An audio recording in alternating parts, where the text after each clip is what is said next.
Jeff Cook, and this is Backyard Basics.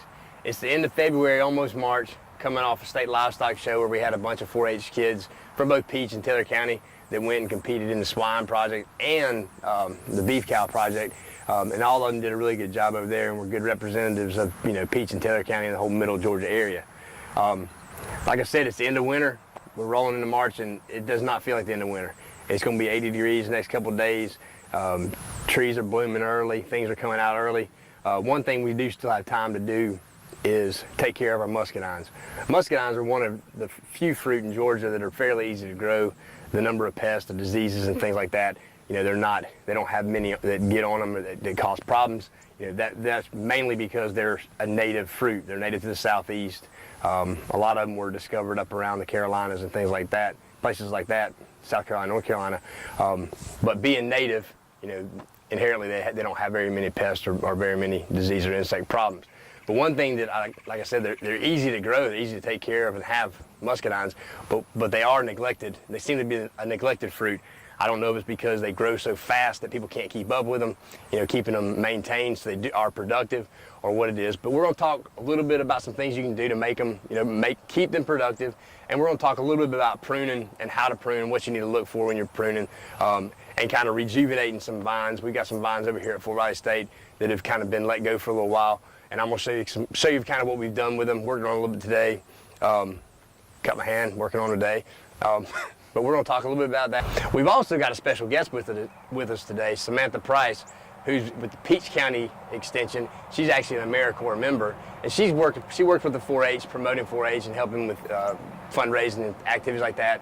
She's going to talk a little bit about some things going on with 4-H in both Taylor and Peach counties, and a little bit even with FFA over in Taylor County that's coming up in the next few months. So she'll be popping in and out of in and out of the show to kind of let you know what's going on, get you ready for rabies clinic time, Vidalia onion fundraiser for camp, and other things like that. Muscadines that are overgrown, one thing you don't want to do is you don't want to cut them back, severely if there's a lot of dead in them. So this vine over here on the left is definitely not looking too healthy at all. So you might consider just taking that whole vine out and come back into this one. This one right here, the smaller vine, looks a little better, a little healthier. It may not actually have been the vine that was planted. It looks like that vine was the one planted. This could be where some vine went back down into the ground and rooted. Muscadines are really good at rooting. You can root them very easily. So that could very well be what happened there. So I don't know, I'm not 100% sure what happened there, but what I probably would do is I probably would say, I'm going to use this vine as my healthier vine, and I might just cut that one back out, cut it out completely. If it sprouts back and has vines you can use, go ahead. But if it's in bad enough shape, it might just die. Another thing you can see right here, one thing that I would say definitely get rid of, and now's a good time to do it, is the grass. I've talked about it with trees, I've talked about it with fruit trees, with ornamentals, with all sorts of stuff. But grasses do not mix with your plants like this. They rob nutrients, they rob, they capture sunlight, they rob nutrients, they take water. Really fibrous root system. This right here is ryegrass, which ryegrass is a bear when it comes to spring. It's going to start really growing. It puts a large root mass down underground, and it's going to take a lot of the nutrients, a lot of the water that should be going to this muscadine when it starts coming out of dormancy. The other thing you can see too is, we've got buds out here, healthy buds. They're starting to swell a little bit, and they haven't really started to push. When you're doing severe pruning, which you do on a lot of our fruit that grows really vigorously, apple trees, pear trees, peach trees, they grow really vigorously throughout the year, so you have a lot of growth to cut back. And when you're doing severe pruning, severe cutting, if these buds have already started to really push and started to move, then severe pruning can do more damage, so you might have to hold off until the next year, or just do, maybe come back in and take major limbs off. So that you don't do any damage or cause any extra damage. And we'll show it in a little bit, but another thing to think about, another thing to pay attention to when you're pruning muscadines this time of year, everybody always, they prune and then they call me a week later and say, these things are still dripping sap, they're still bleeding. When vines are maintained, when they're taken care of, fertilized, watered if needed, that bleeding, which lasts for a while, does not cause serious problems, doesn't cause any injury down the road. One more thing before I start kind of cutting on this thing. You can kind of see it down in here, this growth right here. That's what a lot of people call and ask about, what's this killing my tree, or what's this killing my vine? That's lichens, and we can show lichens on pretty much every tree out here. When a tree or a vine or a shrub is stressed, lichens are allowed to grow on them. It's not killing the vine. It's just showing you that vine's not that healthy. So I'm not going to do it right now because I don't have time, but I would go in here and probably take that vine and just take it completely out. The other thing you do when you do the pruning that's necessary on a muscadine is you open it up so the airflow can get through there. The one or two diseases that we can get, we get a few leaf spots or rots on the fruit. By opening up that canopy, opening up the vine, you let airflow through. Not many people are spraying fungicides on muscadines in the backyard, setting. So you open it up, let airflow, the fruit can dry off, the leaves can dry off, and the diseases are kept to a minimum. So I'm gonna start cutting on these things a little bit and just kind of show you what to do, talk a little bit about it as I go. But one thing, what makes it the easiest when you're trying to do renovation is, you figure out where your main vine's gonna be, which is gonna be this vine that's attached to the trellis wire. And then you come back and start taking out, I start taking out big stuff, so that I can then go back in there and see what I'm working with, find out where it's all coming from. And a lot of this stuff you can trace back to the ground, and you can go back in there and cut it off down at the ground, or off the main vine. You can cut off that main vine, and then you got it out of your way so you can see what you've got left over here on this vine. But all you want to leave when you're done with this vine is these little nubs, a 2 to 3 inch, what we call a spur. All the flowers are going to come from this year's growth off this spur. So as long as you leave a bud or two, you're going to have growth there, and you're going to have a bunch of grapes, muscadines, scuppernongs right here. So I'll start working on them, and I like to use make sure, like always, that your pruning equipment is sharp, and keep your hand out of the way. But I like to use, if you've got a maintained vine, something you've been working with, a lot of times once you get the big stuff out, you can come in here and take these small ones, all the small growth. You can take it off with hand loppers. Sometimes you have to cut tendrils in two to figure out where everything's attached as well. But you can take a lot of this off, leaving a bud or two. With hand pruners. As you get to these bigger things, you can come in here with larger loppers. And one thing you don't want to do, you really honestly, 1 or 2 trellises. Some people have a double trellis, but that's about really all you want, 1 or 2 trellis wires. This is a double wire, so this vine grows from the middle, is allowed to spread on both sides. So you've got you basically got 4 main vines. The problem with this that I'm finding out after cutting on these is that it's hard to get there into the middle where this split occurs to start cleaning stuff out to get out here to where you can get this clean.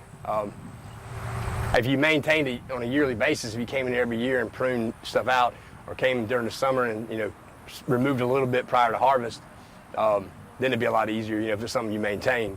But once this gets overgrown, it's hard to get in the middle without getting stuck on stuff and to get to that stuff you're trying to clean out. Good afternoon. First off, my name is Samantha Price, and I'm an AmeriCorps state member in Peach County, but Jeff was pretty close. I did want to bring you guys a couple of announcements that are happening in Taylor and Peach County, both 4-H and FFA. The first thing I want to remind you is that the Taylor County FFA will be having their annual plant sale in April, so be sure to go out and support them. Peach County as well as Taylor County are now doing their 4-H fundraiser, and it's Vidalia onions. We'd love to have your support to help send these kids to camp over the summer. It'll help offset some of these, and at camp these guys really get a chance to go out to the beach for a week and learn about beach ecology and marsh ecology, do different team building activities, and learn different communication skills. So it's a worthwhile camp. If you're interested in donations or purchasing some onions, get in contact with your local County Extension Office, and they'll be able to get you some onions. The other thing is if your kid wants to go to camp, we have camps for ages 9 through 9-year-olds all the way until you're a senior in high school. There's 5 different camps that we offer, so be sure to contact your local county extension office again for a list of those camps. Spots are filling up quick, but we do offer spots at Burton 4-H Center, Jekyll 4-H Center, Wauseega 4-H Center, and Rock Eagle 4-H Center. So be sure to get your kids signed up for camp. The other thing that I do want to remind you guys about is that 5th and 6th graders have 4-H Cloverleaf DPA coming up. This is a competition that they may compete in. It'll take place in Perry, but they'll do all of their practice and beforehand work at their local county office. This is a chance for them to increase their communication skills and learn how to give a presentation starting at a young age, because it's something that they'll learn going through middle school and high school and then on into college. We do also have a rabies clinic coming up here in Peach County. It'll be on March 28th. We'll start off in Fort Valley and then move our way to Byron. And then in Taylor County, it'll be on April 14th. If you have any animals that need to get vaccinated, your dogs or cats, feel free to bring them out. It'll be $9 to get your rabies shot. So be sure to support your local 4-H programs wherever you might live, and give us a call if you have any questions.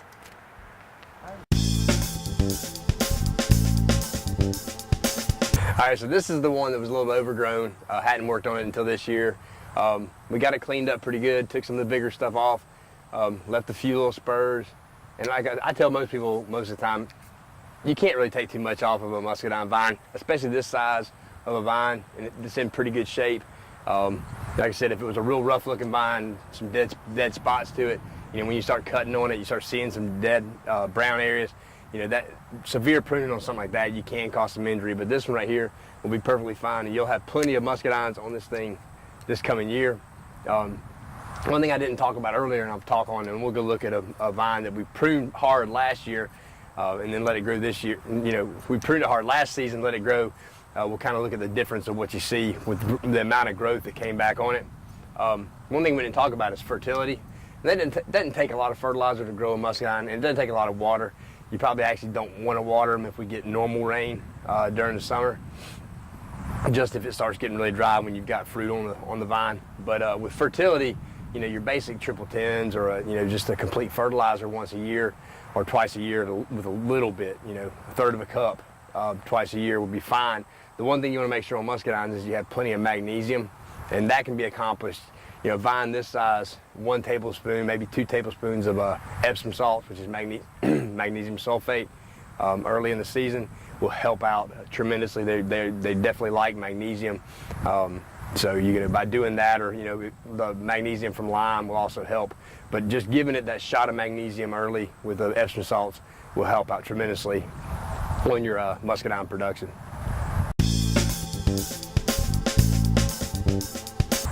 All right, so this vine I pruned really hard last year, and you can see a lot less growth on it, a lot more manageable.